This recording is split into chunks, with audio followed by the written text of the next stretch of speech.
Hi, everyone. Welcome. Good morning. Yes, you're here for intangibles, which is an excellent topic to talk about with Leslie. And intangibles is something that you can kind of think about no matter where you are in your career, if you're at the beginning or end, but it's always something we should be working on. So for those of you who are probably wondering, what is intangibles? We'll go ahead and have Leslie kind of describe what he thinks intangible skills are. I think the intangible skills are things that are pretty hard to teach, and the most important things that get you through your career, to be honest with you. And it's like, you know, a lot of the cliche things that you hear. I mean, being on time, showing up early, how you act socially, how to understand when to talk, when not to talk, and understanding how to know someone's needs before they do, and just all these things that just. Yeah. I would even say, too, like knowing when to leave a conversation, right? Like knowing when it's like, okay, this person's busy, they're getting ready to walk away. Like, Yes. I need to back away, too. Yeah. So a lot of times you hear them as maybe hard skills or soft skills. Hard skills being the skills you learn in the classroom, like your knowledge base, information you're gaining, whereas the soft skills are those intangibles, the things that can't be taught. It's like a skill that you just work on over time. So as an employer, someone who works with a lot of interns, hires people, what are some intangible skills that you think are really important for students to focus on? Probably the most important is be a person that people want to be around. I think that's one thing, and that can encompass a huge range of things from just understanding, being having situational awareness is what I like to call it, where you kind of know when to speak, you know when to interrupt somebody, just like you said, you know when to end the conversation, you know when to walk away.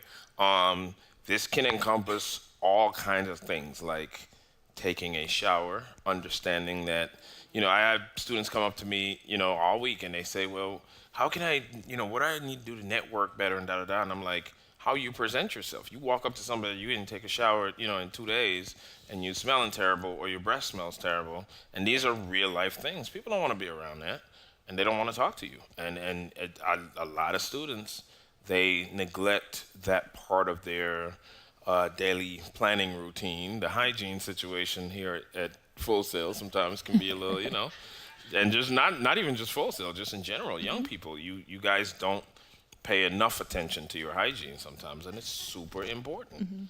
And those are the things that can kind of make or break a first encounter. Okay, so let's say you're in class with someone or it's a friend, and let's say they do have a smell about them, right? They've been involved in their craft a little too long the night before they came to class, right? Let's give them the benefit of the doubt. They were just studying so hard, they didn't have time to shower the next morning.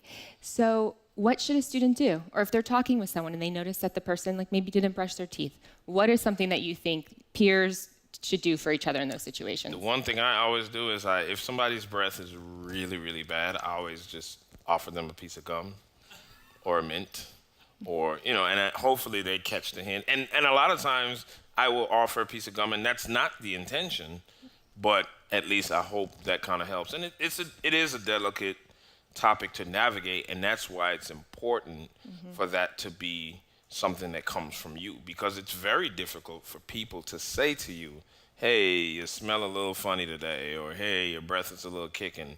It's a hard barrier to cross, so that's why it's something that you need to, be very aware of on your own, because people, your friends really won't want to tell you that. Yeah. And understandably so. Yeah. I know for me on the weekends, like I go to the grocery store every weekend pretty much. You know what I always buy? 2 packs of gum. Boom. Yeah. Every day, 2 packs of gum. Yeah. After lunch, gum. After coffee, gum. Going into a meeting, gum. Yeah. It's those small things. Yeah. And then there's other things too, like it's funny. So all week long, I've seen this pretty much all week, where I would be standing with two people. It happened 2 days ago. I was standing with Ken Goldstone and Dave Franco. A student comes up to me and she introduces herself. Said, "I've really been wanting to meet you. I'm so glad you're on campus." Da da da. The entire interaction, she never introduced herself to Ken or Dave. Right. And these are Full Sail employees and some employees that you might want to kind of know. Yeah. If you don't know who Ken Goldstone is or Dave Franco, those are actually pretty cool people to know. And so it dawned on me that, and this happens a lot, happened with David Murillo the other day, where I was standing with David Murillo and two other people, and the person introduced himself to me and Tremaine, but didn't introduce themselves to David Murillo. And he clearly had on an employee necklace, so you could tell he was an employee, employee. And I'm like, as a student, it definitely is in your favor to ingratiate yourself with everyone in the circle. When you walk up to a circle of people, don't just network with the person that you're interested in talking to or meeting. There's probably somebody else standing in that circle who can probably help you, you know? Yeah, which leads into the idea of communication, which is also an intangible skill. Yes, it's a class as well that we take, but knowing how to pay attention to who's around you and you're talking to. And then also, what are ways that students can practice proper communication skills that you would say, even past just like the introduction? What are some other things students should keep in mind? Other things I've been noticing is, first off the bat, don't ask when you get an industry professional or anyone, to be honest with you, that you either look up to or you have an opportunity to speak to, and you realize their time is valuable. Don't ask a question that you can Google. I've had a student stand in line for 20 minutes yesterday, and then he gets up to the mic and he goes, "So what songs did you work on with Boys to Men?" And I'm like, "You can Google that." Or another student goes, they stand in line for another 20 minutes and get up to the mic, and then they go, "So how is it working with Pharrell?" And my response was, "How is that going to benefit you?" Right. How is the answer to that question going to benefit you? So those are the kind of things I want students to be mindful of. Be mindful of the type of information you want to gather from this encounter. What impression do you want to leave, and what information do you want to gather? So those are the things that I think are important in communicating with people when you're trying to network. Don't just ask surface, frivolous questions. Ask things that have some meaning, whether to you or to that person. Ask, even when you ask a question like, you know what, this perfect example. A young man walked up to me yesterday, and he said to me, "You know what, Mr. Brathwaite, it's great that you're on campus, great that you're here. How can I be of service to you?" That was an excellent question. Right. For him to, is there anything I can get for you today? Can I get you a water, da-da-da? And it somehow inspires this chain of communication between us where it's not always about what he wants. Right. He was concerned about what I wanted, and then we can continue a conversation. But, asking me how many Grammys I have or stuff like that, none of that stuff really helps you. And even if it does help you to inspire you, again, you can Google that. Right. Yeah, it kind of goes, again, along the lines of the intangible skill being having the industry knowledge, so that when you go to talk to people, you can go past just the surface. Yes. And you can actually dive further in if they knew something about your experience in working with Pharrell and then actually asking those core questions to help. So when you're working and you have interns in the office, what are some things that you see those students struggle with, new interns that you have, when it comes to intangible skills? One of the other things I see interns struggle with is when you make a mistake, A, learning from it, and B, getting past it. And it's sometimes a bit of a struggle to get past a mistake because they're so bent out of shape about the fact that they made a mistake. And so learning how to, and not that you gloss over it and don't pay it any attention, but you learn from it and then you move on. And then you gotta get right back in the game. And you can't dwell, it's like sports. If Tom Brady throws an interception, he's not on the sideline, kicking himself in the butt about the interception he just threw. He knew in the next turnover, the next round, he has to get back out there and he has to try to drive his team down again. So it's about knowing how to get your head back in the game. Right. So kind of separating the emotional response and being able to step away from that and be able to continue to keep moving. Yes, you will make mistakes. There's probably, I can't think of an employer who hires a new hire or a young intern and doesn't expect them to make mistakes. So it's not like that's something that's built into the expectations. We expect you to make mistakes. I would love for you not to make the same mistake over and over again. Of course. And I would love for you to be able to move on from your mistakes. Another big intangible skill that a lot of employers are looking at now, other than just communication, but is also leadership skills. Working group dynamics, understanding how to handle conflict. Would you see Yes. that those are important skills that They are. The whole point of hiring someone is, let's just break it down to its primal nature. Whenever you hire someone to do a job, like for instance, if I take my car to get serviced and I need my brakes fixed, I am paying them for a service that either A, I don't have time to do, or I don't know how to do. So they are useful to me, and that's why I need their service. And it's the same thing with anybody working for me or interns. Be useful. Right. Be able to do something that either I don't have the time to do or I don't want to do.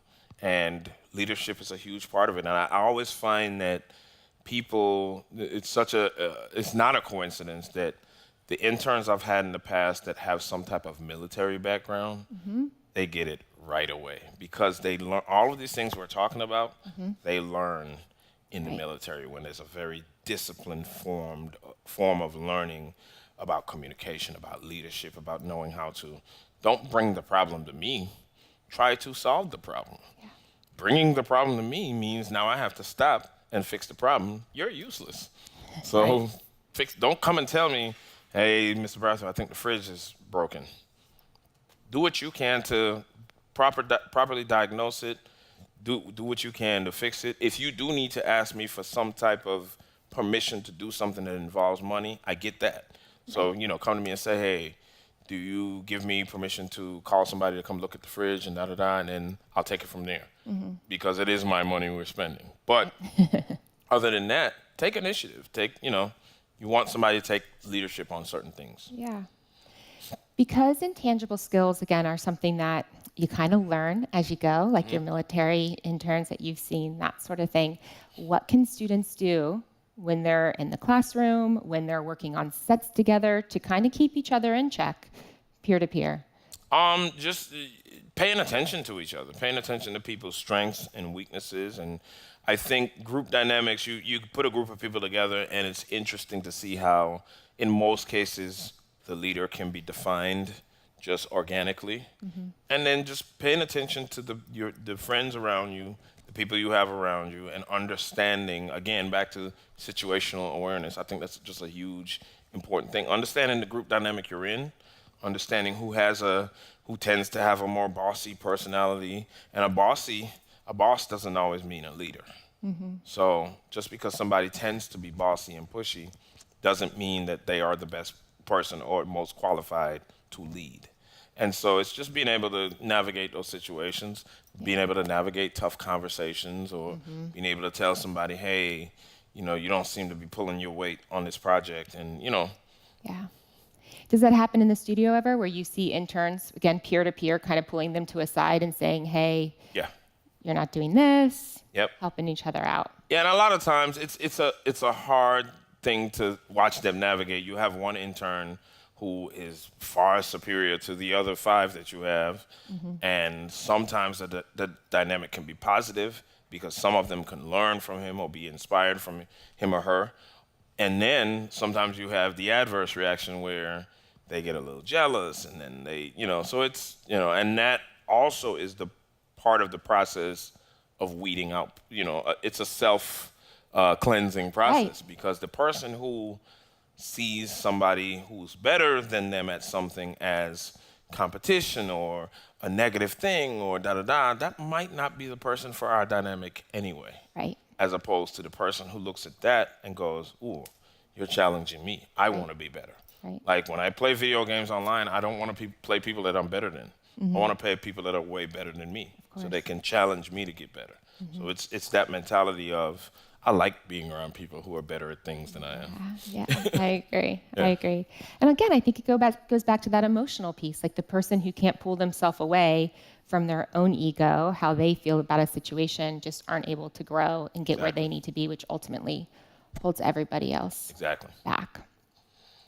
Okay, so you have someone who smells great, brush their teeth, did all those kind of like surface layer intangible things. What are some deeper qualities you are going to pay attention to if you're interviewing somebody and try to see if they have strong communication skills? Like, how can students showcase those during an interview? One of the things that is really paramount is being able to communicate your goals, being able to communicate what you want, how you can be useful to that person, just being able to clearly, and that does not mean, I think a lot of times young people especially tend to misinterpret communicating your goals clearly doesn't mean you have to have it all figured out. Right. Nobody has this life thing all figured out. Yeah. It just means that you can communicate clearly, even in the realm of what you don't have figured out or what you are struggling with to put together. Just about communicating that, just about wrapping your brain around your thoughts and being able to say, hey, I don't know, like I've had people come to my studio and say, hey, I want to intern. I don't know exactly if I want to be a mix engineer or I like the recording side more, but I know I really love this and I want to be useful in this space and I want to learn. That's clear communication, Right. as opposed to, so tell me about what your goals are. What do you want to do? And they go, hey, yeah, I don't know. That doesn't help me, Right. So. Right. Also, too, for students who want to learn more about communication, you can check out lynda.com, which is a free program all of you have, that there's videos on this soft skill. That's the idea behind it, intangible skills that you can dive into and check out. And then there's certain other things I want to touch on, Yes, too, like please. an incomplete answer. Like, for instance, when there are two answers that in my book are pretty acceptable when it comes to these type of questions. Either yes, no, and that's it. But when the one thing I hate to hear when I ask a question is, I think so. Oh my gosh, I hate that one too. Or Because I think so too. We didn't solve Yes. anything. Yes. If I say to you, hey, did the SpaceX rocket go up today? I think so. That doesn't help me. Because I kind of think so too. That's why I asked. Right. So it's either yes or I don't know and I'll find out. Give me a minute. Let me research that. Right. That's a complete. Yes. Or we're on the way to a complete answer if you Yes. tell me, well, I don't know, but I'll find out. And I'll get back to you. I'll get back to you on that. Or yes, it did go up and here's the time it went up and da-da-da, but I think so does nothing for me. Another one on top of the no, this one really, because I respond interesting to when people say this to me. I think yes. Do you think yes or yes? Right. And that is my response, because I need to know, because if you think yes, that means you don't know, and you're just not saying you don't know, which I would prefer to hear. Right. Yeah, it drives me crazy. Which we're in the same boat, because I asked the question, so we both don't know. Yes, I know. Yeah. So the other one too, I think that a lot of people say in general is, no, I don't know. Yeah. And that is my response to people when they say, I don't know. Yeah. But maybe we can figure it out. Right. Yeah. But I've also that's a tick. That's a nervous tick. It's the same thing as people when they talk and they say, no big deal, it all happens. If you point that out to someone, usually they're very thankful that you pointed it out to them, and you'll notice that they won't do it. And then they'll tell you when you're doing it as well, which is always a win. And I want to be clear. It's not that I don't use the word I think so. I follow it up with something. You have to complete the thought, is my point. Yes. So if somebody says, hey, is our Hall of Fame ceremony starting at 4:30? I may say, I think so, but let me check with Danielle. Follow it up with, I'm going to now purposefully help you figure out what you just asked me. Yeah. Or I think so and I don't care. You know what I mean? Something. Let me know how you feel about it, is what I'm saying. Don't just say, I think so. That's the most incomplete way to answer a question. Yes. Yeah. That's an really important one. It is. I also think when you follow back up with someone and let them know, you're building trust between you and that person, and they start to count on you a little bit more. Again, this is an intangible. Yeah. This is something that not a lot of people do, but when you start doing it, you're setting yourself apart from your other interns, your peers, and colleagues. Yes. So, and it's a great way to build trust and rapport. Yep. With whoever you're going to work with. So, we're going to go ahead and open the floor up for questions. So, if you guys have any questions, we'd love to have them. I think they're running around with the mic for you. Yes. Ricky V, how you doing, buddy? Hey, Leslie. Hi, Katie. Hi. So I'm an online student. I'm from Houston. I just came here for Hall of Fame, and I want to ask you, Leslie. We're talking about intangible skills. Obviously, adaptability is very important, but you've seen how the record industry has kind of changed over the years. So I just wanted to ask you, how do you work on your adaptability, or, I guess how do you improve on that, being able to adapt to different situations? That's a great question, and that actually points to a very important and invaluable intangible skill, which is being open to learning at all times. Just because I'm usually in a position to teach people something, the advantage, here's the thing, the things I bring to the table are tenure, experience. I've learned a lot over the years, but you too, you guys, the students and the graduates, you bring something to the table too. So I'm open to learning from you because you just learned on the new piece of gear. You just learned all the new technology, the stuff that was just invented.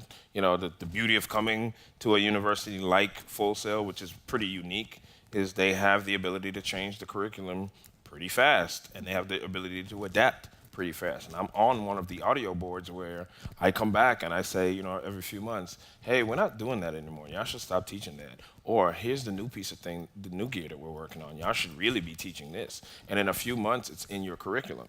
And so because you're at a university where that is the case, I now too am open to learning these things. I can't wait to hire some new interns, on the next go round, because I'm like, ooh, what am I going to learn on this one?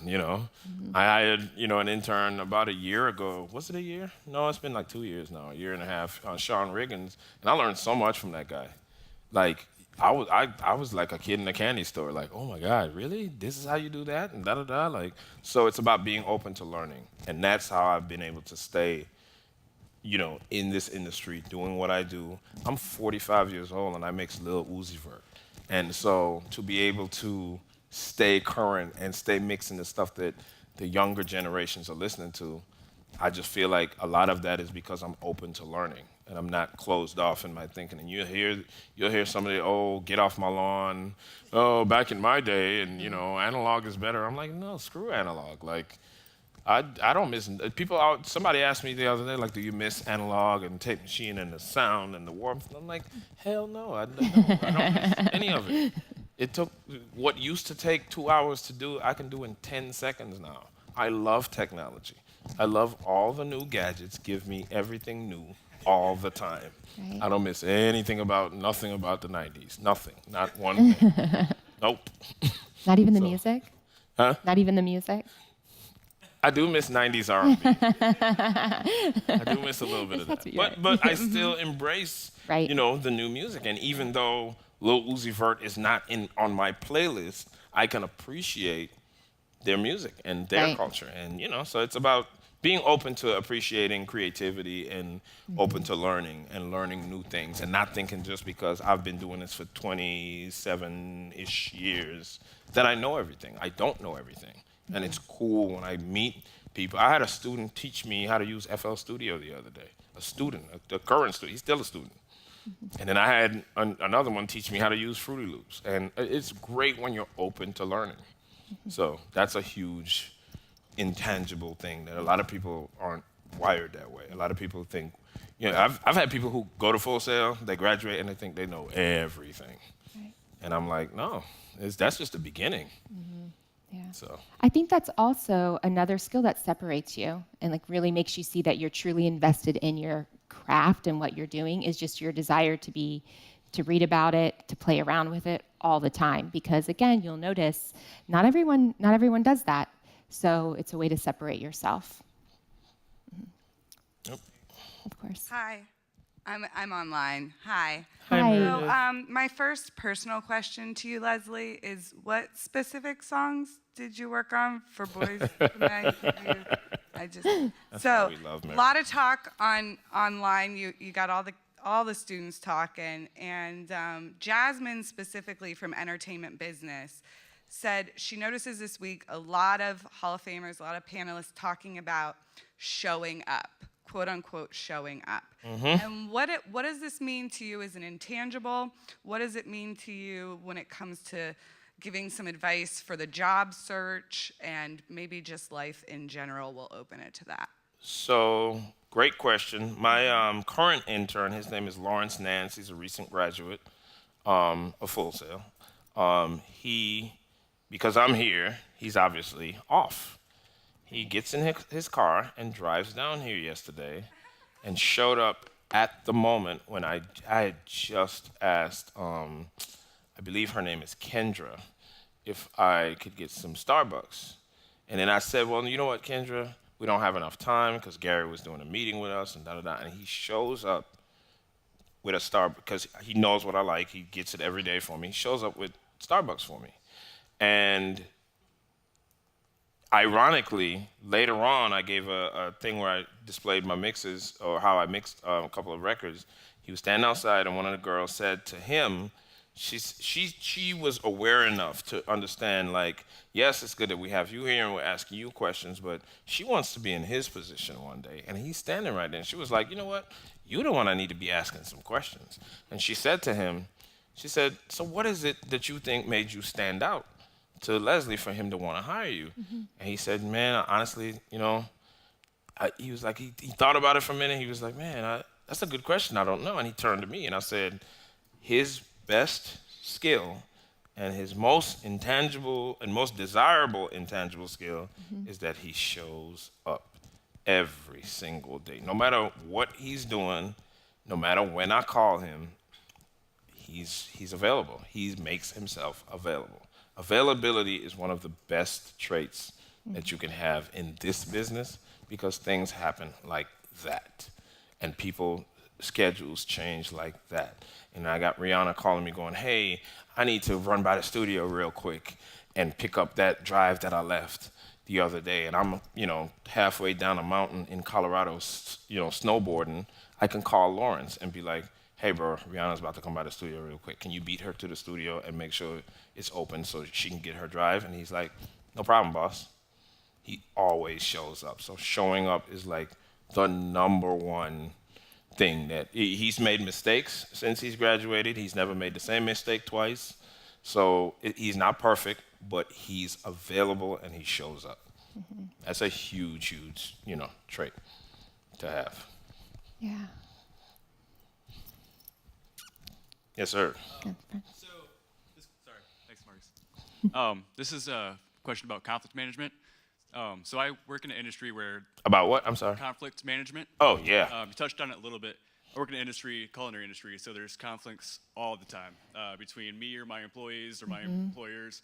In the culinary industry? Yes. Yeah. I fight with knives? Oh, yeah. Like, whoa. So You win. my whole life, my parents raised me to avoid conflict, and that's just how I was raised. But living through my life and living in this industry, I've realized that you can also grow a lot from conflict. So I guess my question is, coming from that lifestyle, what's some advice that you can give on how do you deal with conflict management? Like if your employees or your interns can't handle it within themselves and they're coming to you, and at that point it's usually escalated. So how could you possibly handle that to kind of de-escalate while maintaining a professional level? Right. And there's two types of conflict. The first type is very easy to disarm. The second type, requires a little bit of finesse. So the first type of conflict is when you're involved. And the thing about conflict is it needs two or more parties. So if you are one of the parties that could potentially be in a conflict, it's the easiest thing in the world to diffuse. Just don't argue back. It's like with my wife. I don't have to argue. It takes two to argue. So at a point where we have a tense moment or I see a potential argument, just don't engage. Just don't participate. Don't let things take you to that place. Very hard to do when you're married, but it's kind of easier to do when you're just friends or colleagues or work, But so that's the first type. You can control how much that conflict escalates because you're a part of it. When you're not a part of the conflict and it's two, outside parties, there are things you can do. Being in the usually in context of what I do, I'm the mixer, I'm the engineer, I'm the technical person in the room. We are kind of the ones that are flying the plane. We're flying the ship. Nothing works in that room without me. So we can kind of also set the tone and the mood. And, it's about just not feeding into the arguments. Or sometimes you got to kind of say things or let things ride that may not necessarily be true just to get people out the way. Like I used to record with Wu-Tang Clan, and it's like 10 people in a room, and nobody agrees on anything all day long, all summer long, and we somehow made an album. And that was, I think, honestly, a lot in part to me being able to just be like, if Method Man comes in and say he don't like something and da-da-da, and then not fueling the conflict. So what could have been an argument between him and ODB, I'd just be like, he'd be like, man, I want to redo my verse. Can we cut ODB off at that point? And da-da-da. And I'd be like, let's just do your verse. And then I'll fix it later. And I got you. And then ODB will come in and be like, man, I want to be on this part. Why he on that part? And be like, okay, I'll put you on that part, no problem. Knowing full well he's not going to end up on that part. Right. But for sake of conflict resolution, let's not make it a thing right now. Because when they're on tour and then we're mixing, they don't have a say in who goes first or who goes last or da-da-da. So that doesn't need to be an argument today.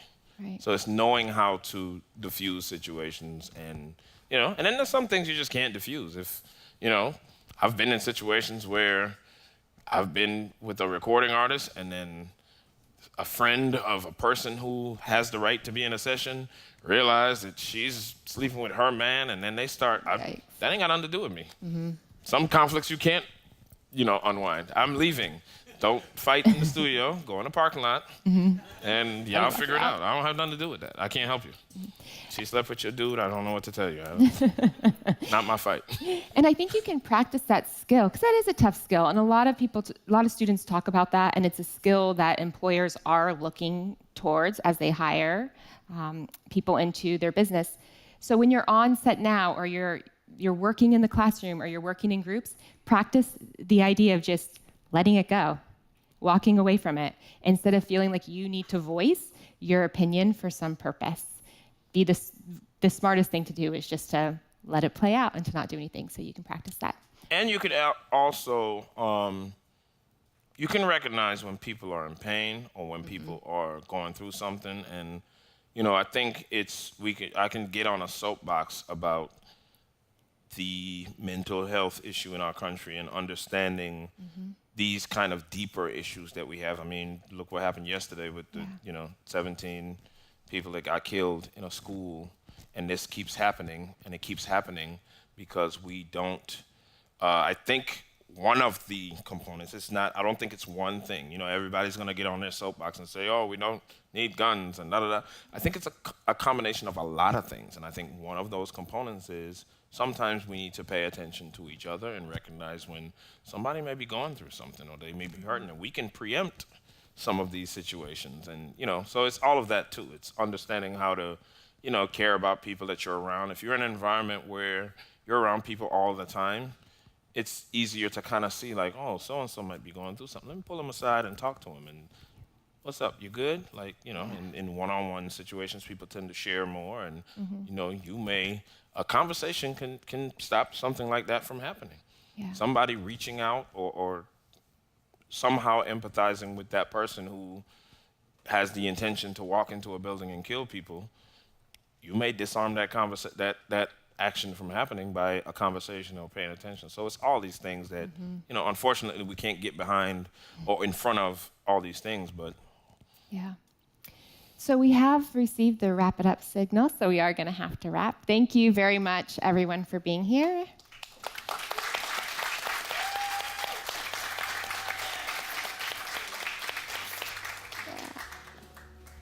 Dance.